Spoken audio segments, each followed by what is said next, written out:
உங்களுக்கு காதலிக்கிறமா? No problem, காதலிங்க. ஹலாலா ஹலாலா, அதுல எந்த பிரச்சனையும் இல்ல. குர்ஆன் காதலை பத்தி பேசுது. ஹலாலா காதலிக்கலாம். அல்லாஹ் ரப்பல் இஸ்ஸத் திருக்குர்ஆன்ல காதலை பத்தி பேசலாம். மூசா அலைஹிஸ்ஸலாத்து வஸ்ஸலாம் அவரோட காதல். அல்லாஹ் உங்களை நேசிக்கிறானா? நேசிக்கிறான். நீங்க அல்லாஹ்ட்ட கேளுங்க, யா அல்லாஹ் எனக்கு அவர் நல்லவரா இருந்தா எனக்கு அமைச்சு வச்சிருன்னு கேளுங்க. உங்களுக்கும் அவர்களுக்கும் எங்கேயும் சந்திக்க இயலாது. இஸ்லாமிய காதல்.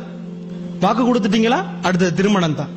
அதுக்கு பக்கத்துல வெஸ்டர்ன் உலகத்தை மட்டும் நம்பிராதீங்க. இந்த சோசியல் மூவ்மெண்ட்ஸ், இதெல்லாம் சோசியலா பழகிறது, இது எதையும் நம்பிராதீங்க. எல்லாருக்குமே காதலர்கள் இருக்கலாம். ஆனா அல்லாஹ் பாருங்க, உங்களை நேசிச்சா உங்க கல்யாணத்தை எப்படி செய்யறாங்க. இவ்வளவுதான். உண்மையா நீங்க காதலிக்கிறீங்களா? வீட்டுல அட்டாக் வருதா? Okay, no problem.